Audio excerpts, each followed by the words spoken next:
সওয়ালকারীর জানা মতে মেহরাব মসজিদ ওনার অংশ হওয়ার ক্ষেত্রে ইখতিলাফ রয়েছে। মেহরাবের ভিতরে থেকে মাইকে আজান দেওয়া সম্মানিত শরীয়ত সম্মত কিনা। সম্মানিত মেহরাব মসজিদের অংশ কিনা, ইখতিলাফের তো কিছু নাই।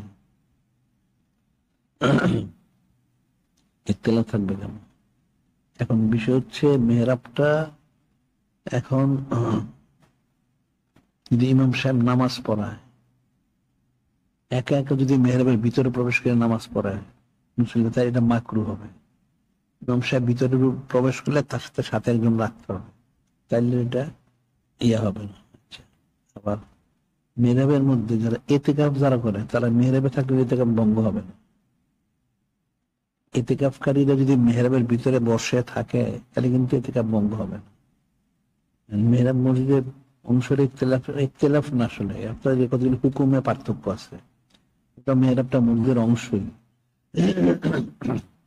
এখন আসলে মেহরাবটা আলাদা করে করা হয়েছে এখানে নামাজের ইমামতির সুবিধার জন্য, যাতে কাতারগুলি সব ঠিক থাকে।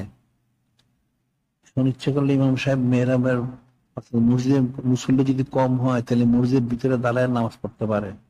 মুসল্লি বেশি হলে ইমাম সাহেব যদি মেহরাবের ভিতরে প্রবেশ করতে হয় তাহলে এখানে আরেকজন সাথে নিয়ে নিতে হবে, অন্যতে এটা মাকরুহ হবে। কতগুলি মাসালা রয়ে গেছে। এবার মেহরাবটা এখানে যদি উঁচু, কতটুকু উচ্চতা, মেহরাবটা যদি 1 বিঘার বেশি উঁচু হয় সেখানে যদি ইমাম সাহেব দাঁড়ায় তাহলে সেটা মাকরুহ। উচ্চতাটার মাপ আছে, 1 বিঘা থেকে নিচে হইতে হবে উচ্চতাটা। আর ওখানে ইমাম সাহেব একা দাঁড়াইতে পারবে না, তার একজন দাঁড় করাইতে হবে। আর ইমাম সাহেব মেহরাবের সময় যদি মোতাকিব যদি মেহরাবের ভিতরে বসে, তার ইতিকাফ নষ্ট হবে না। আজান দেওয়ার বিষয়টা, আসলে আজান দেওয়ার বিষয়টা আসলে তো মেহরাবের ভিতরে আজান দেওয়াটা ঠিক না, আজান তো বাইরে দেওয়া উচিত।